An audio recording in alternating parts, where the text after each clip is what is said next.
Estás entrando en la última realidad con Chus JC.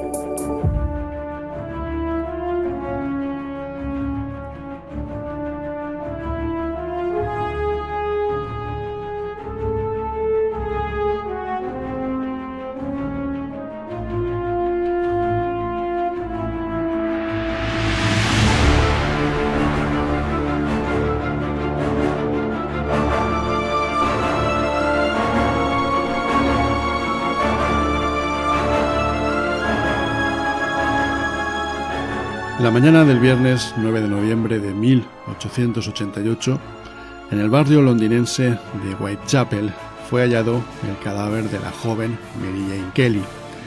Mutilado y completamente destrozado, se convertiría desde entonces en una de las imágenes más recurrentes y desde luego escalofriantes de la historia del crimen.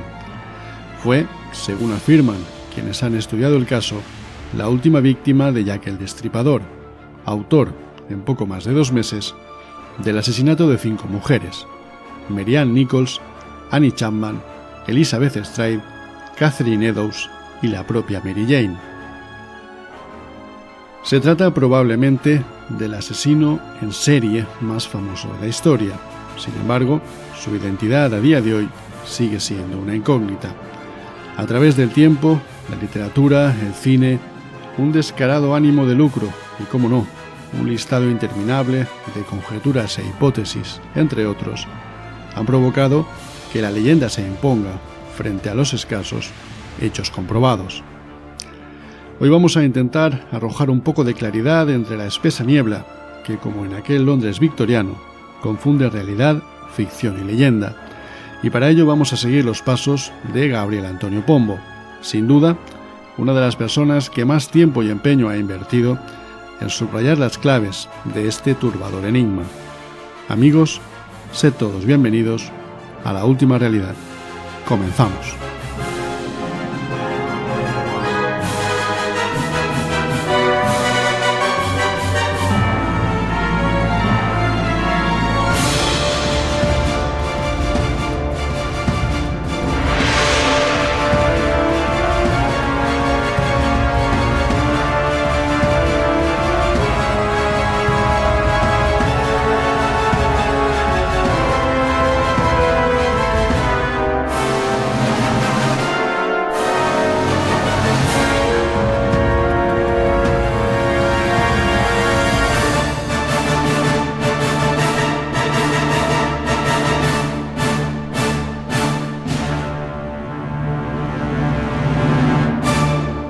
Seguimos saldando deudas en la última realidad y yo diría que esta es una de las gordas, de las importantes. Porque os tengo que confesar que todo cuanto rodea a ese gran enigma que es, por un lado, la leyenda de Jack el Destripador y por otro lado, lo que evidentemente son hechos comprobados, es una cuestión que me llamó la atención siendo muy pequeño, seguramente demasiado pequeño, demasiado joven, y que desde entonces hasta ahora le he dedicado muchísima atención. He vuelto una y otra vez a consumir todo tipo de contenidos relacionados con esta cuestión, y lo cierto es que desde que tengo la enorme satisfacción de tener entre mis amistades a Gabriel Pombo, pues la verdad es que era una cuestión de tiempo, ¿no? Que aquí en la última realidad habláramos de ese mito, de esa leyenda de Jack el Destripador. Lo cierto es que no estaba previsto que fuera ya, pero resulta que el pasado 17 de diciembre, dentro de la tercera quedada virtual de Amigos del Misterio, Gabriel nos regaló una magnífica ponencia de tan solo 20 minutos. En las quedadas virtuales realmente son mini ponencias, como digo, nos regaló una ponencia fantástica acerca de esta cuestión, una ponencia que tituló Jack el Destripador y el misterio de su identidad.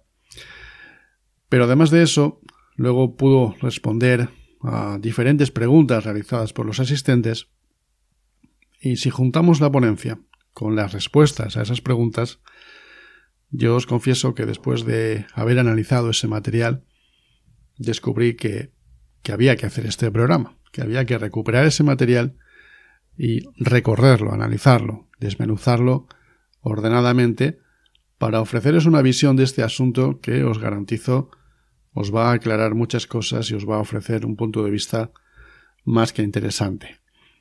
Lo que hoy vamos a hacer precisamente es eso. Vamos a recuperar el contenido de aquella quedada, el contenido de Gabriel, pero ya os digo que no va a ser un simple play. No voy a darle al play y vosotros lo escucháis. No, vamos a ir recorriéndolo, vamos a analizarlo.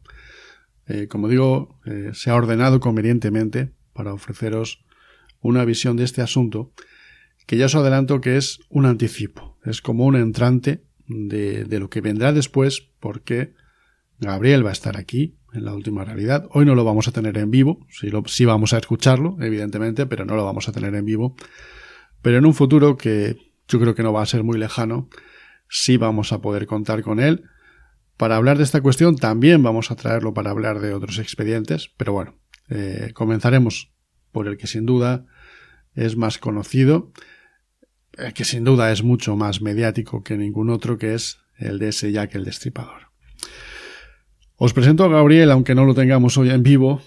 Seguro que todos lo conocéis. Él es abogado, escritor, investigador y divulgador de temas asociados a la criminología, sobre todo en todo aquello que concierne a asesinos en serie y fundamentalmente a Jack el Destripador. Autor de los ensayos El monstruo de Londres, Historias de asesinos, Jack el Destripador, La leyenda continúa y La verdadera historia de Jack el Destripador. Y también autor de 2 novelas, El animal más peligroso y La sombra del descuartizador. Que por cierto, yo tengo que casi pedirle disculpas a Gabriel porque el título de ese libro puede parecerse en exceso al que hemos elegido para este programa, que en este caso es La sombra del Destripador, no del descuartizador, porque hoy vamos a hablar de Jack el Destripador. Como digo, lo que vamos a hacer es recorrer el contenido tanto de la ponencia como de las respuestas que fue dando Gabriel a las diferentes preguntas que se le hicieron, hacerlo de un modo ordenado e ir analizándolo. Y como digo, no lo olvidéis, esto es casi el paso previo a lo que en el futuro será un análisis mucho más detallado de esta cuestión. Vamos a comenzar ya y vamos a hacerlo por el principio, como no podía ser de otro modo, y es escuchando de labios del propio Gabriel quién fue Jack el Destripador. Todos sabemos quién fue Jack el Destripador, pero no es lo mismo que nos lo cuente alguien que lo ha analizado de forma intensa. Jack el Destripador, prácticamente todos, o la generalidad de las personas que les gusta la criminología, los temas policiales, los temas históricos vinculados al misterio, bueno, tienen una vaga idea, como mínimo, de quién fue, de lo que se conoce básicamente respecto de este personaje icónico. Fue un asesino serial, que cometió sus actos malévolos en la Inglaterra victoriana, más específicamente en lo que se llama el victorianismo tardío, que abarca aproximadamente entre el 1873 hasta el 1901, que es la fecha del fallecimiento de la reina Victoria, y sus crímenes se concretaron en un brevísimo lapso temporal, en el año 1888, en lo que dio en llamarse el Otoño del Terror. En realidad, pese a que se le dice el Otoño del Terror, sus crímenes fueron a fines del verano europeo, ya que el primero que está registrado históricamente data del 31 de agosto de 1888, y el último de los mismos fue el 9 de noviembre de ese mismo año. O sea que en ese brevísimo espacio de tiempo, de 2 meses y medio, le alcanzó a este asesino para constituirse en un emblema de la criminología y mantener una leyenda y un mito que se mantiene hasta el día de hoy. Es probable que algunos ya os hayáis llevado la primera sorpresa, y lo digo porque hablando en ocasiones con algunas personas he descubierto que es así.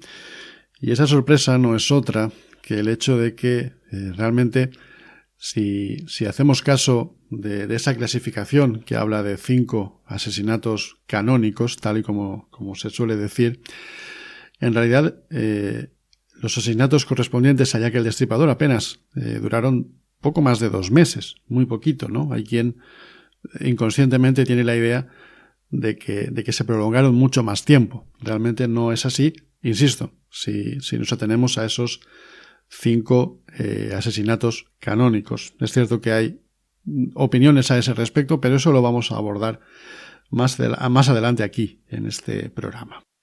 Seguimos escuchando a Gabriel y lo hacemos con una de las cuestiones que yo creo que todo aquel que se atreva a hablar de Jack el Destripador, que se atreva a dar una charla, una ponencia, es prácticamente inevitable que entre las preguntas que se le hacen sea ¿por qué esta historia ha tenido tantísima repercusión? ¿Por qué se ha generado todo ese mito, toda esa leyenda, cuando hay tantos y tantos asesinos en serie, cuando hay otros expedientes tal vez a nivel criminológico mucho más interesantes?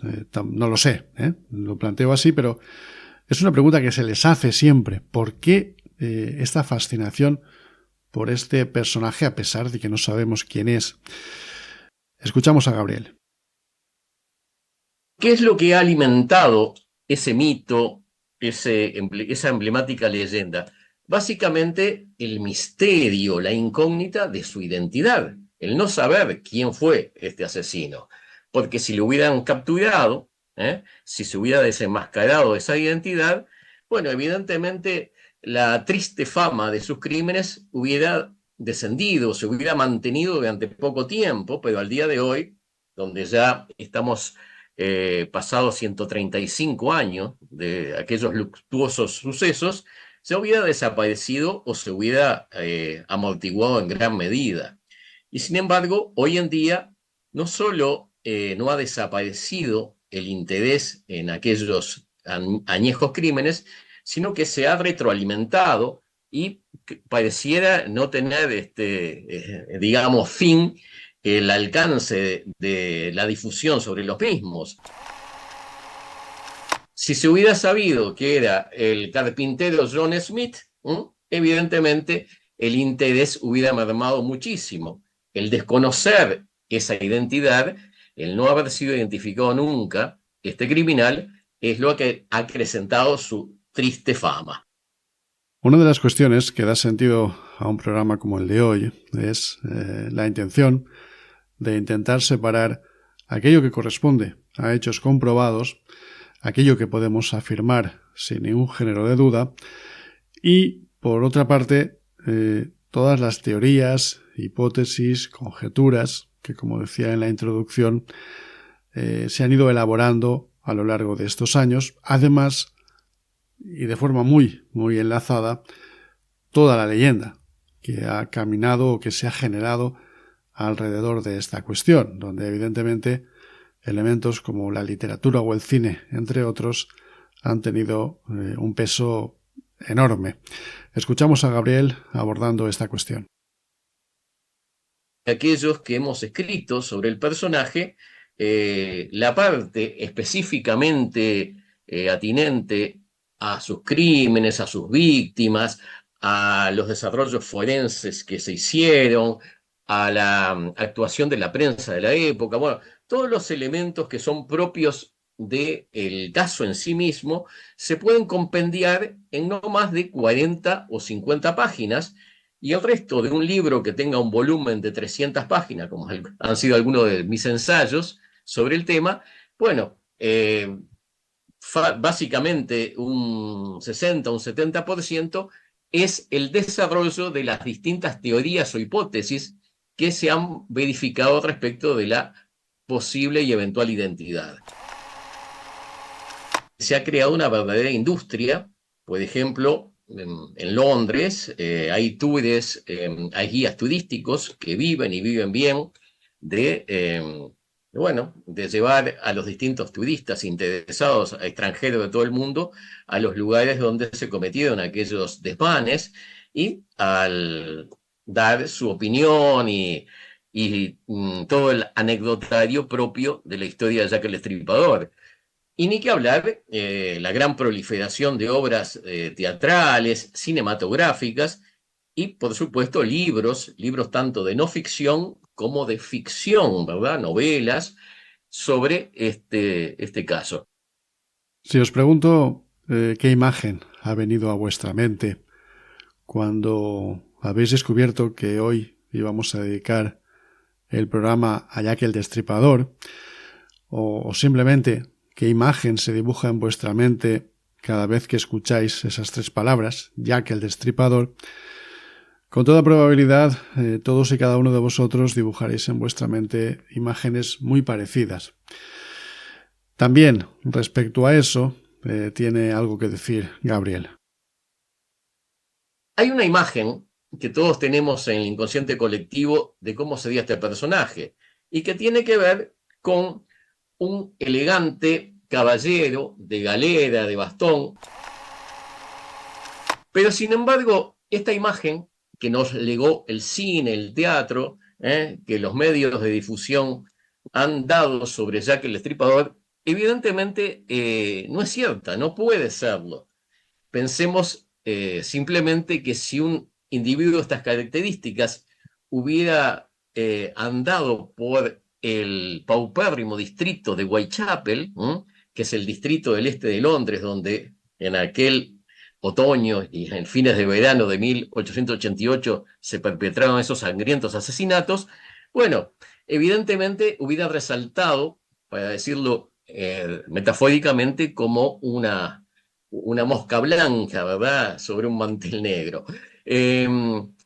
Por supuesto que esta es una representación que ha traído el cine, el teatro, pero el verdadero asesino, sin duda alguna, no fue un personaje de estas características, no fue un personaje de alta alcurnia, fue sin duda un individuo gris, más anónimo, y esa opacidad le permitió mimetizarse con el ambiente de Whitechapel, con el sórdido ambiente, y relacionarse con la que eran sus víctimas específicas, que eran prostitutas o por lo menos mujeres muy carenciadas que vivían en ese villorrio.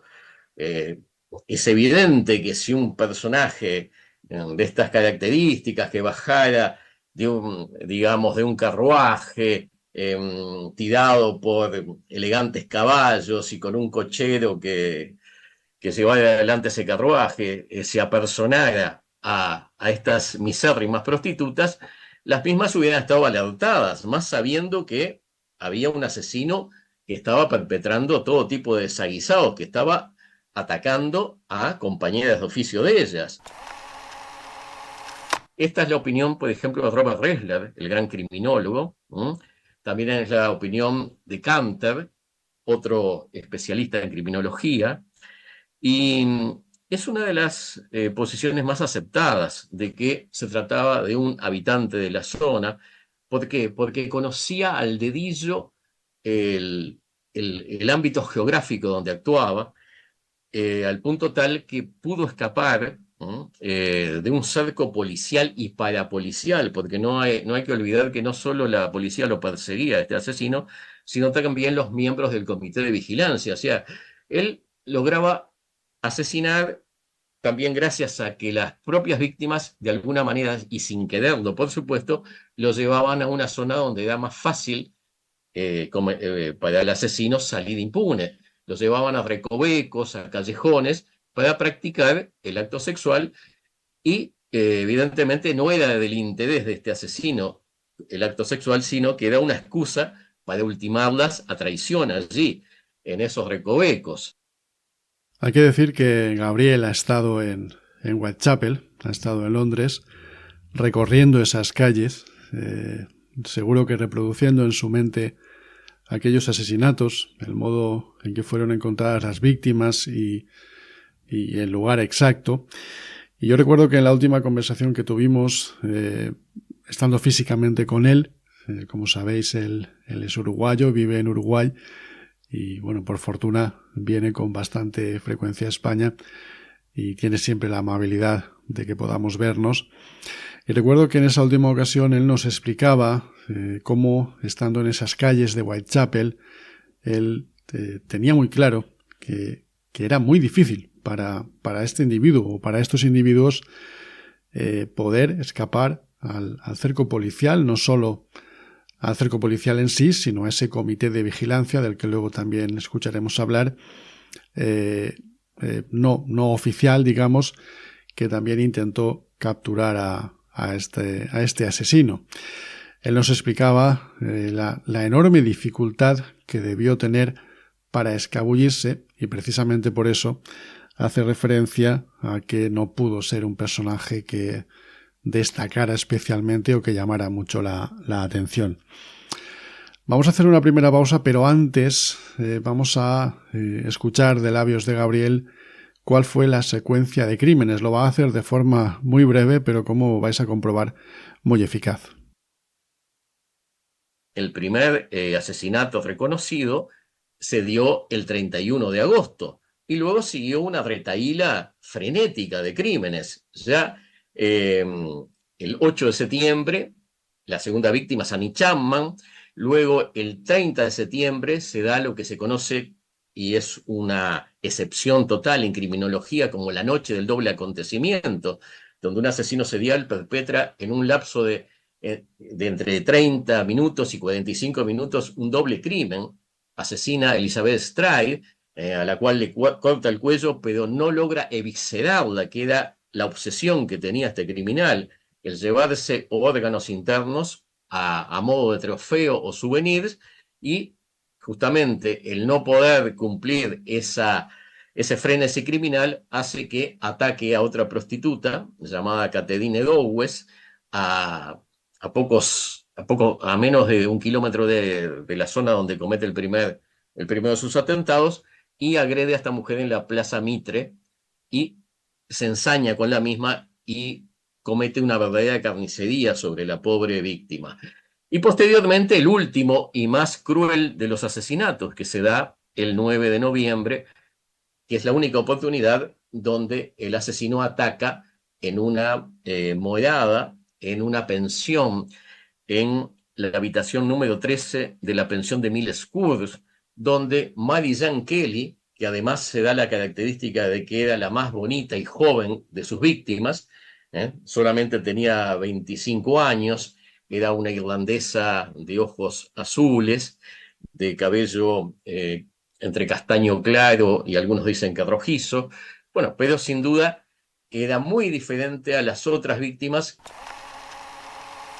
Eran mujeres cuarentonas, pongámonos en el contexto, 40 años o más en la época victoriana y más en un tan desastrado distrito como Whitechapel, y además mujeres que eran alcohólicas, que tenían en algunos casos enfermedades venéreas, eran poco menos que desechos humanos. No podemos verlas con la mirada de hoy en día, donde una mujer normal de 40 años es una persona saludable con gran parte de la vida por delante.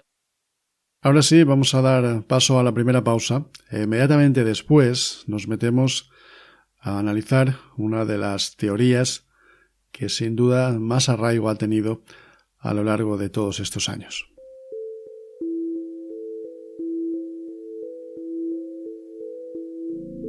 En el momento que ve esa aparición, intenta interactuar con ella. Esta persona nunca es consciente de que está viendo un fantasma hasta que no se acerca y esa aparición desaparece, ¿no? Y de repente se quedan paradas las dos bolas, porque la otra ya recuperó, ya no era tan grande como cuando la explosión, recupera el tamaño como más pequeño, y vuelven las dos como a explotar y se ponen de color rojo. Y al cabo de un ratito sonó un golpe, pero súper fuerte, y venía de la parte que tenía como una especie de armarito en el salón. Y el monje siguió andando por su camino, y él también, mi amigo también, y a los 5 o 6 o 7 pasos, mi amigo mira para atrás y no había monje ni había nadie, había desaparecido. Que ya te digo, yo estaba consciente, abrí los ojos, estaba muy asustado, mucho miedo, porque no me podía mover para nada, y de repente había una figura blanquecina, era forma de mujer. Yo al principio, los primeros segundos, pues creía que era mi mujer, pero luego me di cuenta que no. Incluso esa figura vi que tenía un pelo largo, por eso digo lo de la mujer, y se acercó a mí y con una mano me tocó la frente.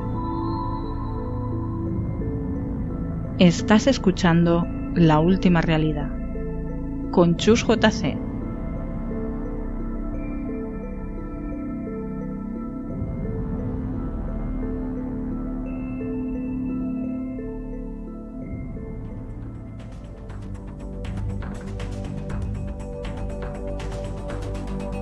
Es muy difícil que un libro consiga lo que yo creo que queremos todos los autores, que es coger al lector y meterlo, introducirlo.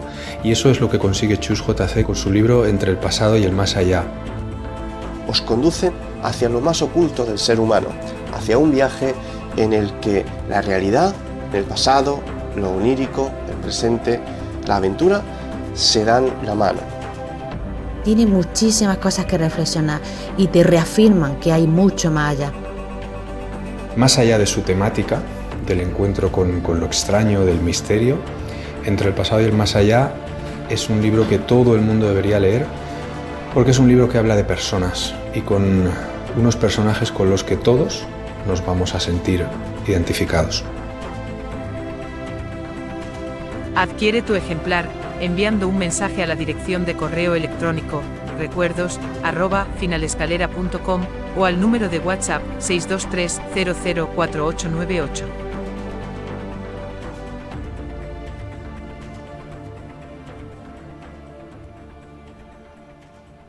Como os decía antes de la pausa, vamos a dedicar esta parte del programa a analizar, o mejor dicho, a permitir que lo analice Gabriel, una de las teorías que sin ningún lugar a dudas ha tenido más arraigo a lo largo de todo este tiempo.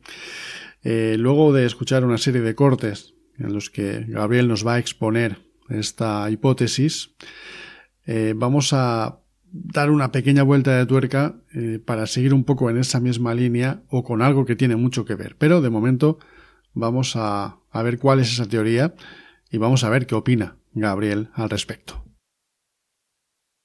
Quizás la que más conozcamos gracias al cine es la llamada teoría o hipótesis de la conspiración monárquico-masónica. Una de las últimas películas importantes sobre Jack el Estripador es la llamada Desde el Infierno, From Hell, que está basada en una obra homónima que es un cómic, es una novela gráfica del gran guionista y ensayista Alan Moore, con dibujos de otro excelente dibujante llamado Eddie Campbell. Bueno, con el mismo nombre se llevó en el 2001 una representación cinematográfica dirigida por los hermanos Hughes, que tuvo actuaciones formidables, entre ellas la de Ian Holm, el ya fallecido actor británico, que fungía en el doble rol de Jack el Destripador y del Dr. William Gall. También Johnny Depp, que encarnaba al acérrimo enemigo o rival de Jack el Destripador, que fue el inspector Freddy de Alberley. Y en esta película, el motivo de la misma giraba en torno a la llamada conspiración monárquico-masónica. Se entendió en esta teoría, una teoría que nació en el año 1976 en base a un libro de no ficción llamado La Solución Final, Jack el Destripador, La Solución Final, de Stephen Knight. Este autor desarrolla la hipótesis de que en realidad, si bien hubo un ejecutor básico y acusó al doctor William Gall, que era el médico de la reina Victoria en aquel entonces, entendió de que se trató de una conspiración para encubrir pecados del príncipe Albert Víctor, el nieto de la reina Victoria. Había tenido un hijo o una hija natural con una prostituta, no con una de las víctimas de Jack el Destripador, sino con otra que tenía amistad con ellas, pero las víctimas de Jack el Destripador tuvieron la mala idea de pretender chantajear a la corona británica. William Gall, que era un ferviente masón, se creyó destinado a matar, a eliminar a estas chantajistas para salvar a la corona británica. En esta hipótesis, el gran, eminente, insigne médico William Gall había perdido totalmente la razón. El pobre médico no tuvo nada que ver, por cierto, fue un gran personaje de la ciencia de aquel momento, y era imposible, por muchos motivos, que haya sido el verdadero asesino. Es una de las teorías, la de la conspiración monárquico-masónica, menos posible, más traída de los pelos. Sin embargo, tuvo una repercusión mediática muy grande, ¿no? Porque siempre es llamativo acusar a grandes instituciones como la corona británica, a personajes que han quedado en la historia por otros méritos, otras razones. En el caso del doctor William Gall, por su gran capacidad médica, por sus trabajos, por el hecho de ser el cirujano oficial de la corona británica de aquel tiempo. También la mención nada menos que Albert Víctor, ¿verdad? Nieto de la reina Victoria. Y también la teoría de la conspiración monárquico-masónica ha tenido distintas variantes. Otros libros posteriores ya no acusan al príncipe Albert Víctor o al médico William Gall, sino que han llegado a acusar incluso a personajes como el padre de Winston Churchill, nada menos. Si de teorías estrafalarias y poco fundadas hablamos, es sin duda una de las que se puede decir que es más estrafalaria y que tiene menos sentido. Sin embargo, ha tenido una tremenda repercusión. Nos ha dejado muy claro Gabriel que no es nada partidario de esta teoría, y ciertamente hay que darle a la literatura y muy especialmente al cine esa idea de que William Gall, el médico de la corona británica, fue el responsable de aquellos asesinatos.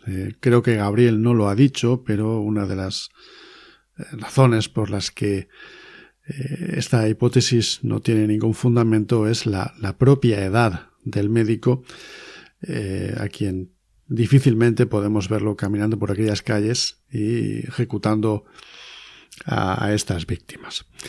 Quiero aprovechar el inciso cinematográfico, o mejor dicho, quiero aprovechar la mención cinematográfica por parte de Gabriel para hacer un pequeño inciso cinematográfico.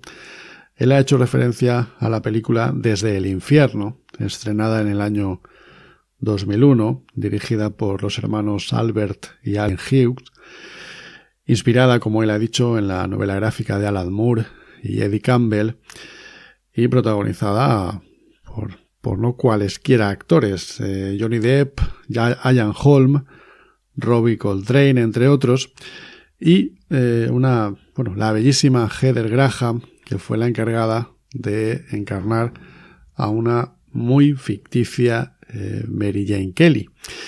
Lo cierto es que esta película, curiosamente, y creo que también es interesante el inciso, aunque tendremos ocasión en el futuro de hablar de ello, tiene un título que no es precisamente gratuito ni aleatorio. Ese Desde el infierno, From Hell, fue extraído de una de aquellas cartas que supuestamente el propio asesino envió en ocasiones a la policía, y en este caso en concreto a George Lask, el presidente de ese comité de vigilancia de Whitechapel, que también intentaba atrapar al asesino.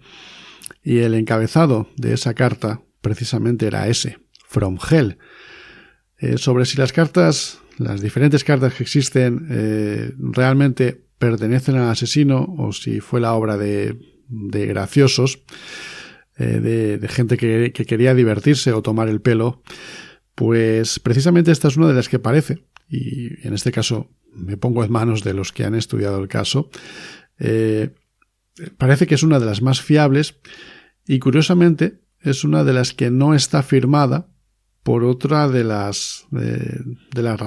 por la razón por la que conocemos a este individuo como Jack el Destripador, y es que algunas de esas cartas no está con el encabezamiento de From Hell, no está entre ellas, pero algunas de esas cartas estaban firmadas precisamente por Jack the Ripper, por Jack el Destripador, y bueno, que se puso el nombre a sí mismo, insisto, suponiendo que esas cartas realmente estuvieran escritas por el asesino.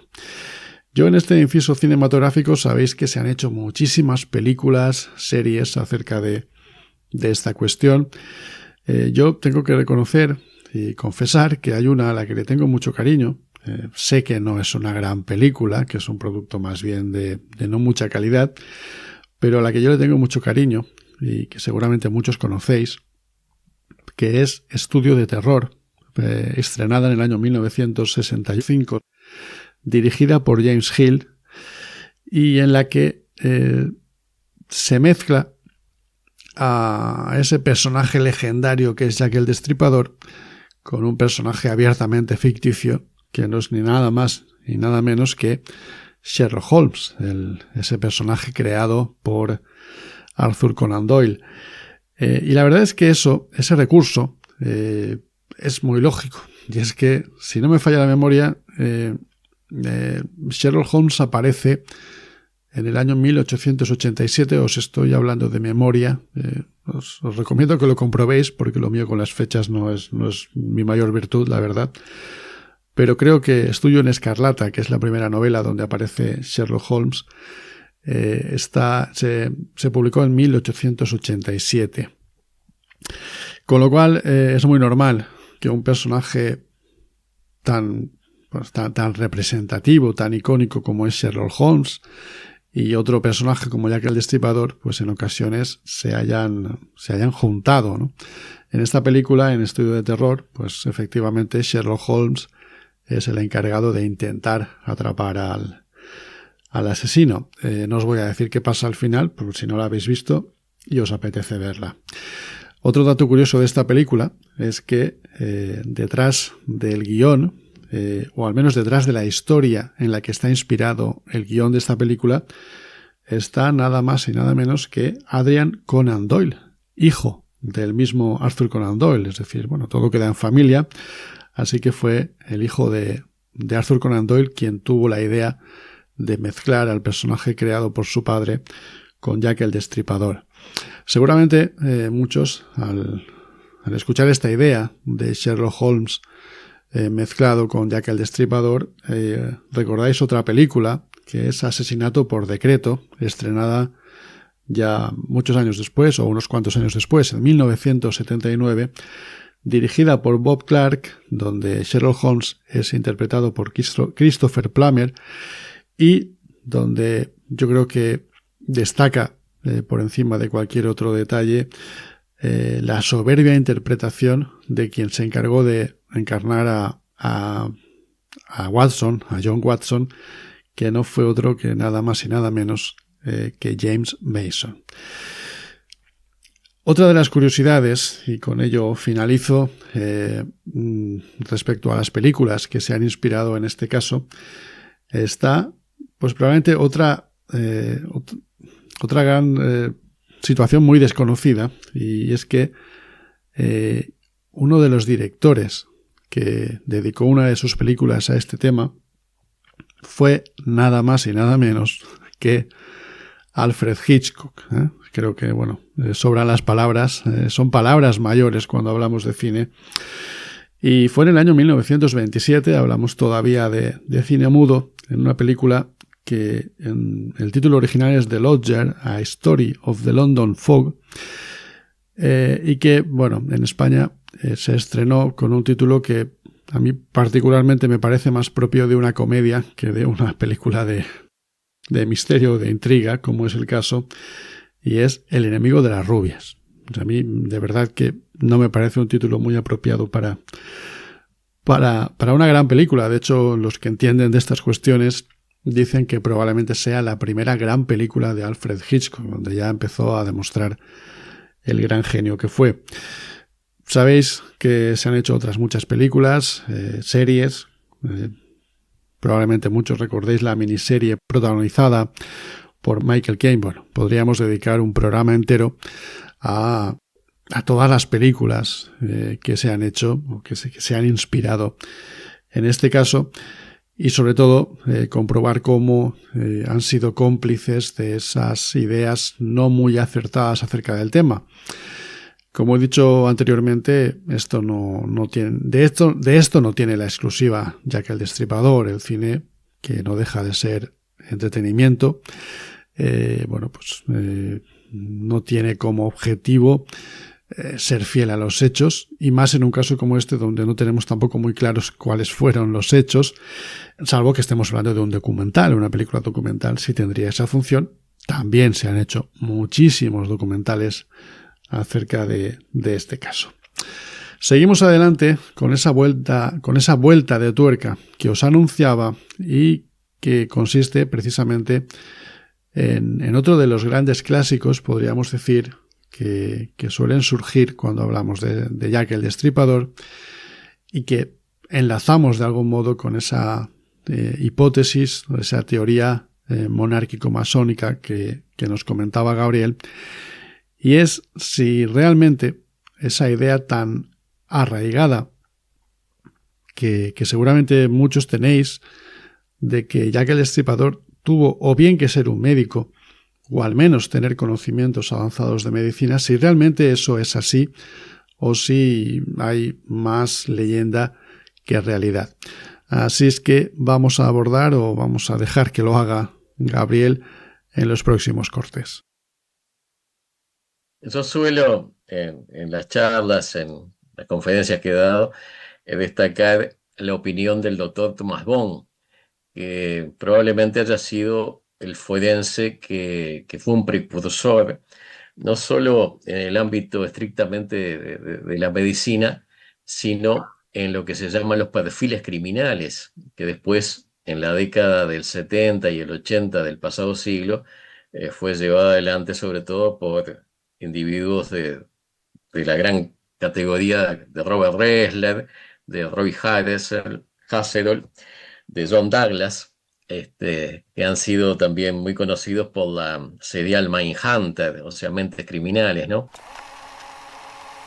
Thomas Bohn fue un precursor de esta parte de la criminalística, o mejor dicho, de los perfiles criminales, porque Scotland Yard, era el mote de la policía, es el mote incluso al día de hoy de la policía británica, le solicitó no un perfilamiento, porque en aquel entonces, en 1888, no se lo conocía como tal, pero sí, dado que este forense era sumamente especial, era una suerte no solo de forense, sino de detective prácticamente, le solicitaron que hiciera un diagrama de cómo podía ser el asesino, para ayudar a las autoridades, a la policía, que estaba totalmente desbordada, que no daba pie en bola, por así decirlo, y entre otras muchas cosas que en ese extenso e icónico informe el doctor Thomas Bohn menciona, dice que en su opinión Jack el Destripador no podía ser de ninguna manera un médico, y que ni siquiera tenía los conocimientos más básicos que podría tener, por ejemplo, un estudiante de medicina, que era tan rudimentario que a lo sumo se lo podía calificar como los conocimientos sumamente básicos que podía tener un desollador de animales o un carnicero. De los médicos forenses de la época, que fueron los que hicieron las autopsias sobre las víctimas, o sea que en definitiva es la opinión más acertada, la opinión más categórica que puede haber, porque qué mejor que los informes sobre las autopsias de las víctimas para saber si el victimario podía tener o no esos conocimientos, esa sapiencia en cuanto a disección.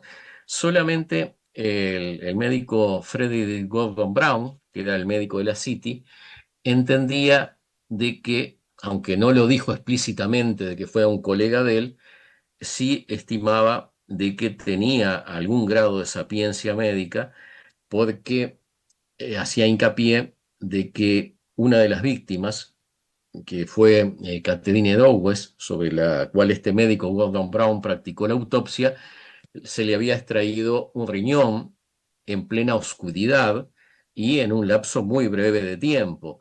Y entendía de que el riñón, al ser recubierto por una membrana especialmente gruesa, era muy difícil de localizar, y más en esas circunstancias. Entonces, el asesino tenía que tener un conocimiento anatómico, por lo menos, que no fue casual que lograra extirparlo con tanta limpieza y con tanta pericia. Y hacía otras consideraciones en sus informes forenses también, pero fue en realidad el único médico forense que actuó sobre cadáveres de víctimas, que actuó, realizó necropsias, que expuso la posibilidad de que tuviera conocimientos anatómicos. La teoría o la hipótesis de que Jack el Destripador fue un médico fue propalada posteriormente, pero en obras de ficción. Por eso en el inconsciente colectivo, hasta el día de hoy todavía está la idea de que sí era un médico directamente. Ya vimos que en la llamada hipótesis de la conspiración monárquico-masónica se llega incluso específicamente a acusar al insigne médico William Gall de haber sido Jack el Destripador. Si se me pide una opinión personal, yo coincido con el primer profesional que indiqué, de que no demostró el asesino tener un conocimiento acabado y que por lo tanto probablemente no fuera un médico. O sea, podía tener unos conocimientos muy básicos de localización de los órganos, pero la teoría del asesino médico hace aguas por varios lados y sobre todo por el estudio de los cadáveres de la víctima y del tipo de amputaciones y de cortes que sufrieron.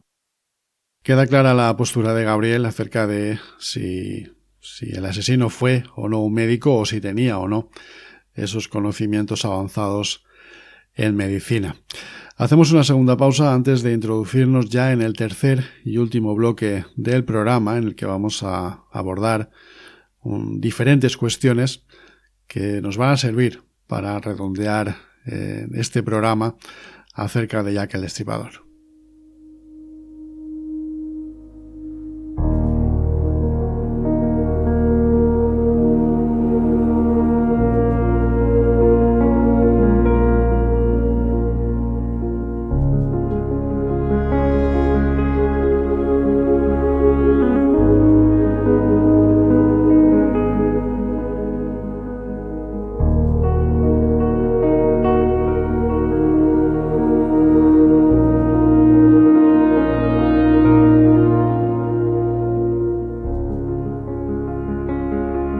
Estás escuchando La Última Realidad con Chus JC.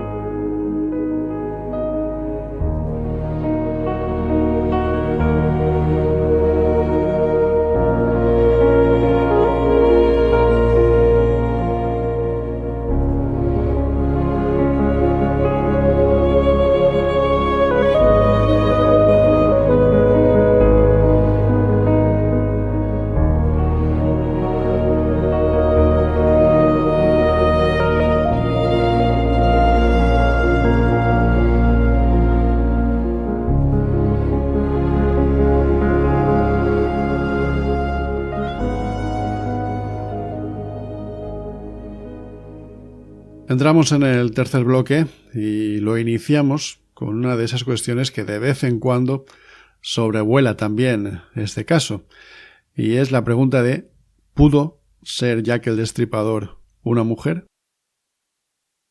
Sin duda alguna es una de las hipótesis más estrafalarias y con menos fundamento, por muchos motivos, ¿no? Primero, porque ha habido testigos, que obviamente no fueron testigos presenciales de los asesinatos infraganti, pero ya he mencionado anteriormente algunos casos de testigos de eventualmente los actos muy anteriores a los crímenes, donde se ha visto hombres, todas las descripciones que ha habido de testimonios, aunque haya diferencias entre las mismas, tienen que ver con hombres, ¿no?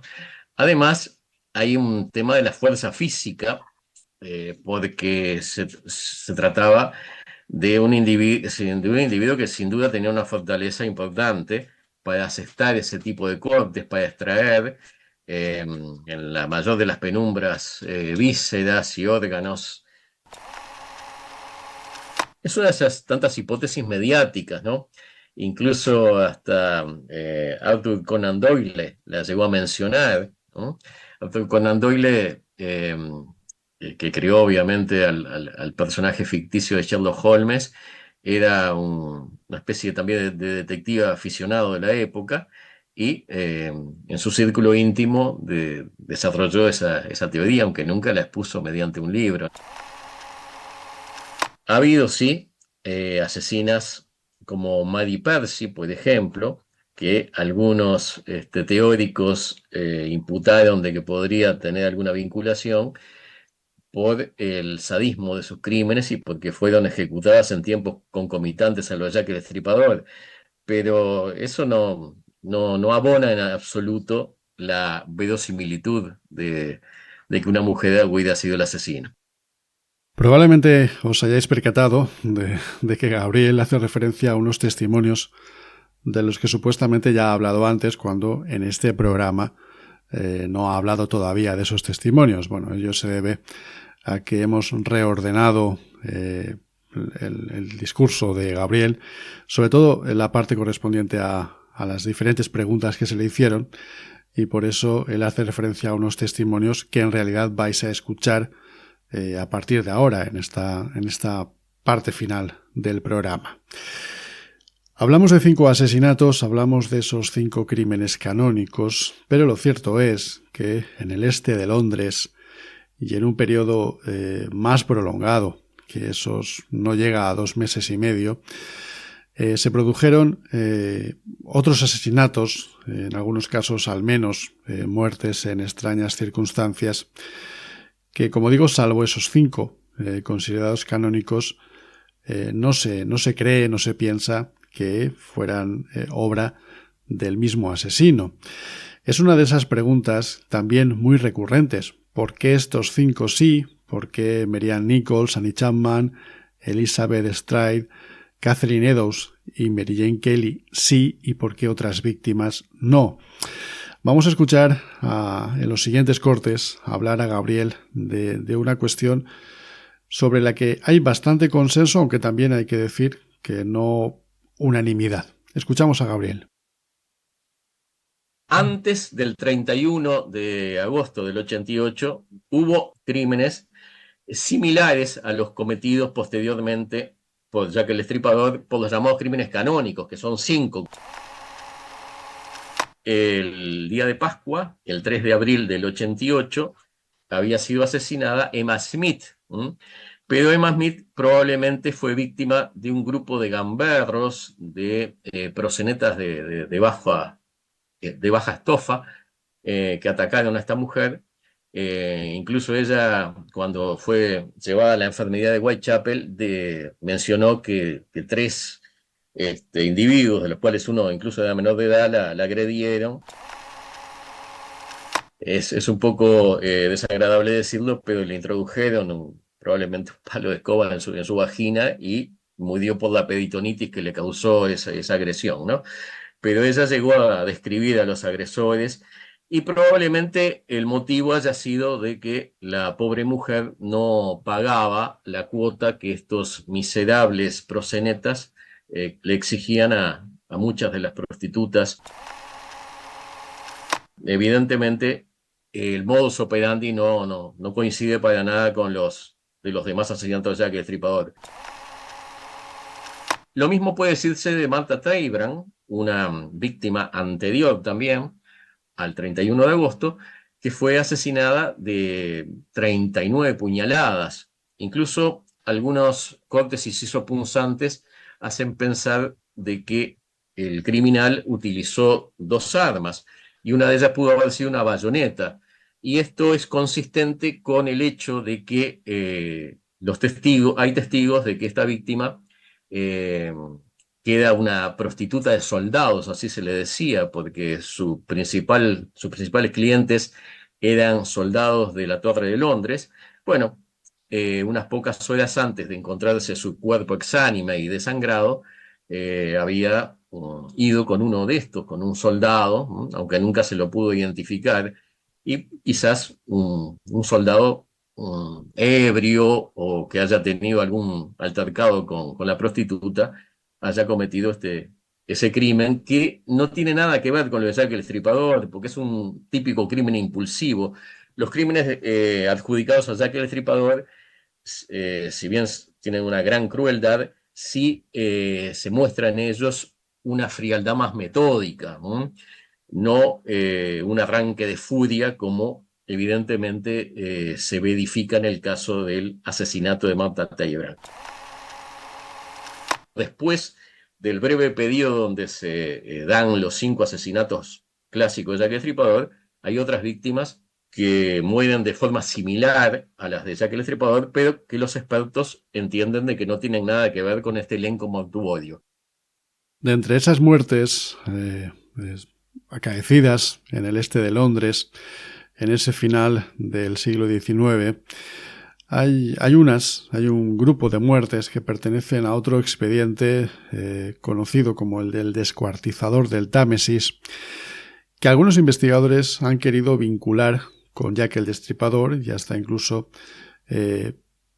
insinuar o considerar que estamos hablando del mismo asesino. En los siguientes cortes vamos a escuchar a Gabriel esclarecer esta cuestión o al menos ofrecer su punto de vista. Los crímenes que históricamente están registrados como del descuartizador del Támesis o asesino del Támesis, no hay duda que no fueron de Jack el Estripador, también por la gran disimilitud en el modus operandi. Sin ir más lejos, Jack el Estripador no despedazaba a las víctimas, no las arrojaba al río Támesis o a otras partes de la geografía británica, y era un asesino además que de alguna manera buscaba escandalizar, ya que el Estripador buscaba que sus víctimas fueran rápidamente encontradas en lugares públicos, a diferencia del otro asesino o grupo de asesinos que perpetró los desaguisados adjudicados al descuartizador del Támesis, donde evidentemente se trataba de no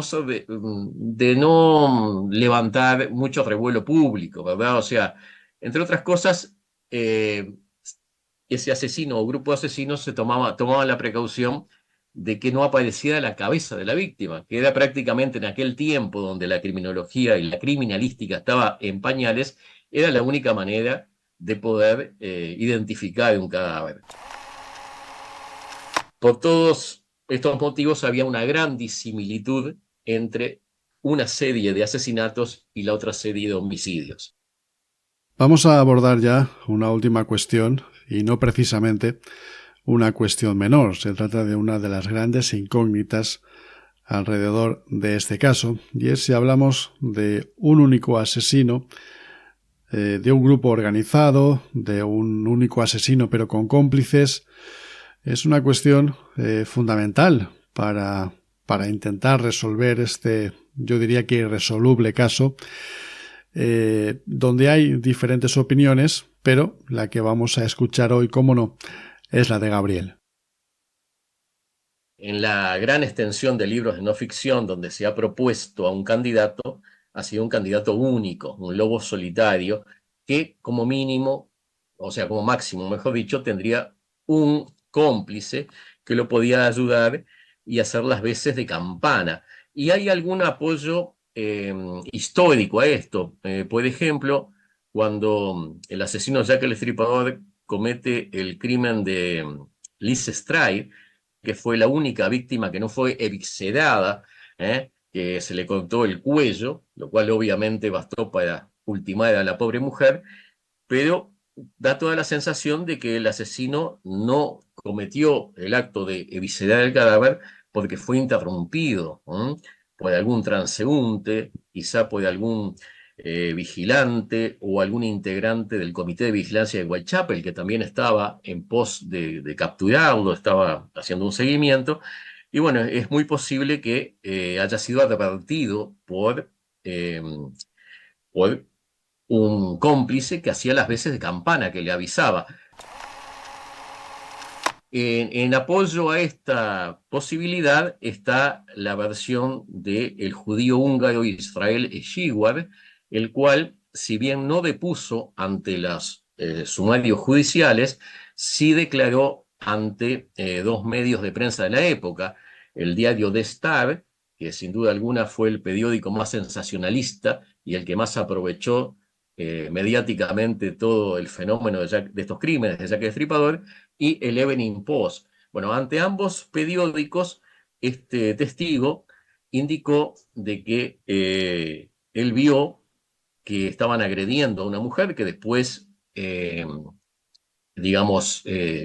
evidentemente era Alice Stray por el lugar donde fue la agresión de la misma, y que mientras él ve que un hombre forcejea con la mujer, que la lanza al piso y la mujer da varios gritos pidiendo auxilio, gritos ahogados, ¿verdad? Porque no había ningún otro viandante por la zona, aparece de una esquina de esa zona otro individuo, el cual le exhibe un cuchillo.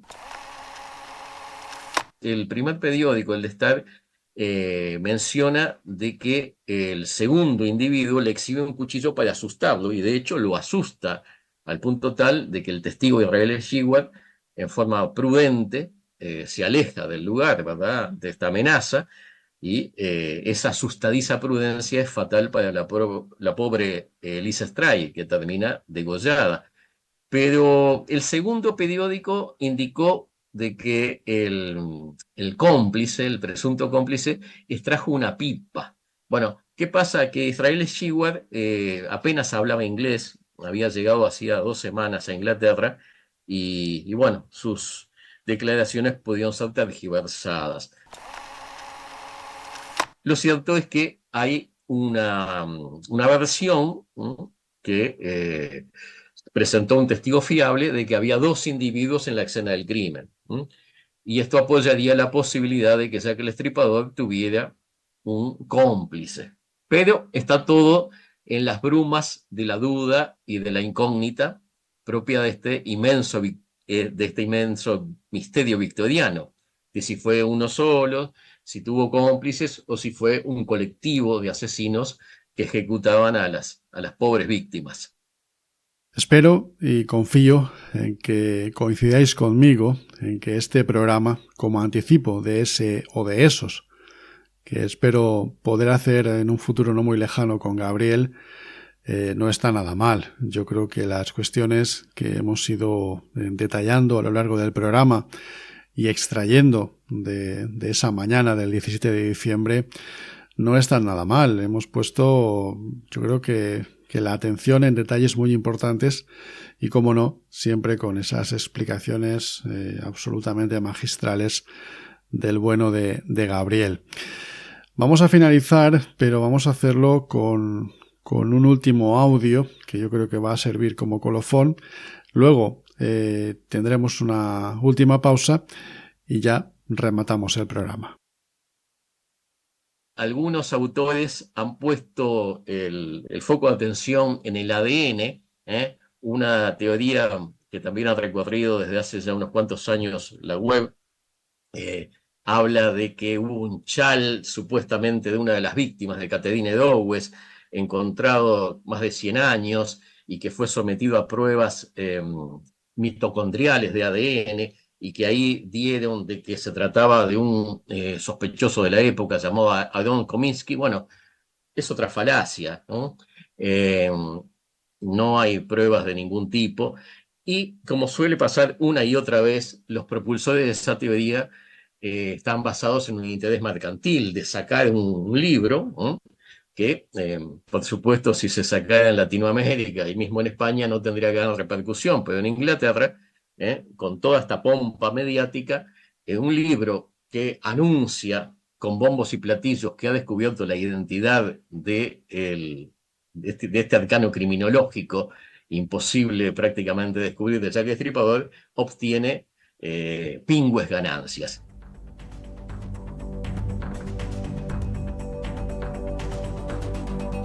Es muy difícil que un libro consiga lo que yo creo que queremos todos los autores, que es coger al lector y meterlo, introducirlo. Y eso es lo que consigue Chus J.C. con su libro Entre el pasado y el más allá. Os conducen hacia lo más oculto del ser humano, hacia un viaje en el que la realidad, el pasado, lo onírico, el presente, la aventura se dan la mano. Tiene muchísimas cosas que reflexionar y te reafirman que hay mucho más allá. Más allá de su temática, del encuentro con lo extraño, del misterio, Entre el pasado y el más allá es un libro que todo el mundo debería leer, porque es un libro que habla de personas y con unos personajes con los que todos nos vamos a sentir identificados. Adquiere tu ejemplar enviando un mensaje a la dirección de correo electrónico recuerdos@finalescalera.com o al número de WhatsApp 623 004898.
Al final la historia es una historia dentro de una historia dentro de una historia. Hay historia con mayúsculas, hay historia de grandes acontecimientos que hemos estudiado, que están en las enciclopedias, que marcan ahí como, no sé, grandes acontecimientos donde parece que te juegas mucho más, pero luego es que esos millones de seres humanos que han vivido su historia dentro de esa gran historia de mayúsculas.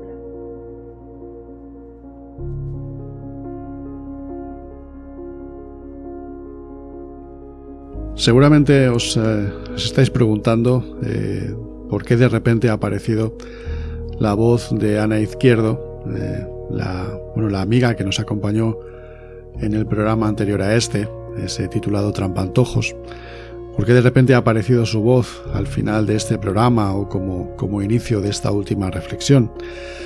Bueno, pues ha aparecido porque preparando este programa, aislando, localizando, ordenando cada uno de los cortes e intentando ofreceros una visión creo que muy interesante de esta cuestión, he recordado esta frase que dijo Ana y en la que tenía tantísima razón, ¿no? Y es que muchas veces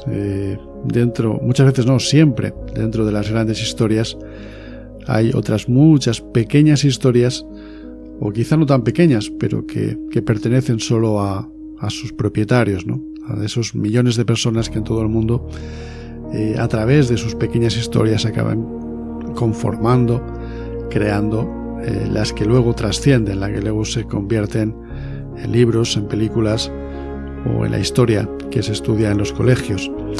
En este caso, en el de Jack el Destripador, que duda cabe que además de la cuestión puramente criminológica, además de toda esa leyenda, yo creo que no está de más que recordemos y que de algún modo homenajeemos a las personas que vivieron su propia historia dentro de esta extraña, macabra y triste historia. Yo he pensado estos días, y seguramente con una cierta sobredosis de imaginación, pero he pensado qué pasó por la mente, por ejemplo, de Mary Jane Kelly, que era la más joven. Podría haber pensado en cualquiera de las otras, pero voy a ponerme, tal vez por una cuestión de optimismo, voy a pensar en la más joven, en la que tenía 25 años. Y yo me pregunto si minutos antes, si horas antes, si días antes de su terrible final, por aquellas calles de Whitechapel, me pregunto si Mary Jane se permitió el lujo de soñar.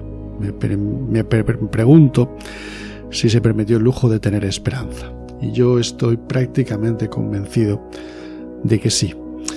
Creo que sería un error que cuando abordamos una cuestión como esta, sea de un modo pues muy genérico como hemos hecho hoy, o del modo más específico que espero que hagamos muy pronto, sería un error que no dedicáramos al menos unos pocos minutos a esas pequeñas historias que muchas veces pasan, o que casi siempre pasan desapercibidas. Fijaos qué paradójico, ya que el Destripador proporcionó muertes terribles a estas pobres 5 mujeres, cuya vida ya no era precisamente muy envidiable antes de esa muerte, ¿no?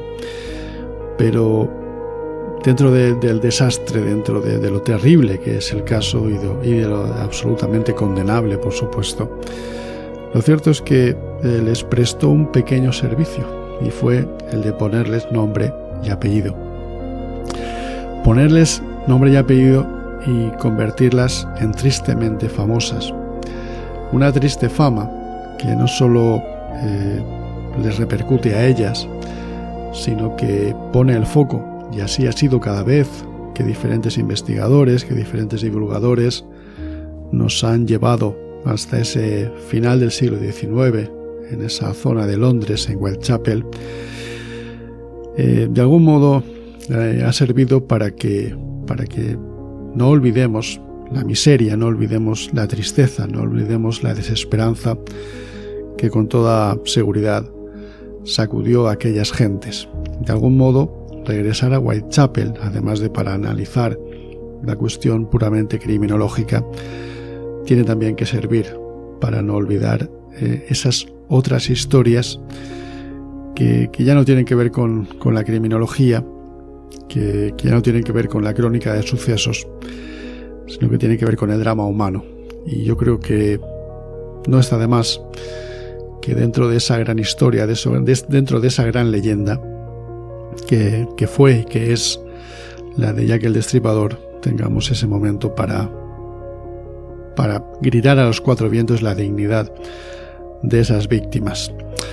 Recuerdo a Juan Ignacio Blanco, a quien todos conocéis, nos dejó hace ya unos años, lo conocéis todos por el caso Alcácer sobre todo, y recuerdo que en una de las muchas charlas que dio al respecto, llevaba unos pocos minutos y de repente dijo: porque estamos aquí, por la memoria de las víctimas, porque si no es así, me levanto y me voy.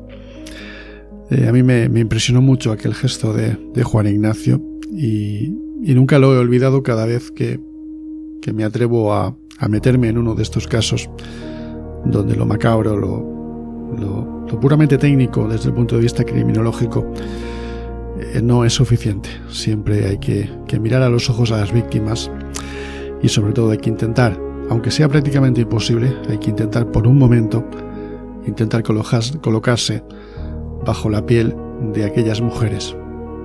Sí, yo creo que Mary Jane tuvo esperanza, que la tuvo prácticamente hasta el último momento, que seguramente soñó con que en cualquier esquina de aquel Whitechapel se tropezaría con ese golpe de suerte, con ese giro inesperado que la llevaría muy lejos. Por desgracia, lo que encontró fue la muerte y la fama del peor modo posible, a través de un crimen horrible e inimaginable para una mente no enferma. Aquí lo dejamos. Como digo, volveremos a hablar de Jack el Destripador y, por supuesto, volveremos a hablar de sus víctimas, no solo de aquellas que murieron de forma terrible, porque también las hubo, que murieron probablemente por la paliza propinada por el último borracho, por unas condiciones higiénicas inexistentes o por una mala alimentación. No podemos olvidar esa parte de esta historia, esas historias dentro de la gran historia. Muchísimas gracias por habernos acompañado una vez más. Nos escuchamos muy pronto aquí, en La Última Realidad.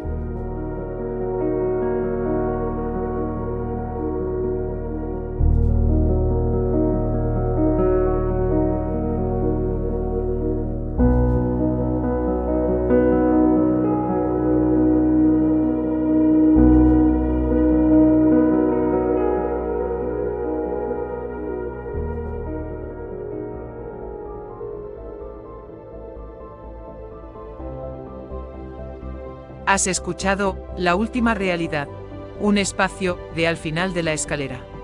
Puedes seguirnos en nuestra web, finalescalera.com, en Facebook, Twitter, iVoox y YouTube. También puedes ponerte en contacto con nosotros a través de la dirección de correo electrónico misterio@finalescalera.com.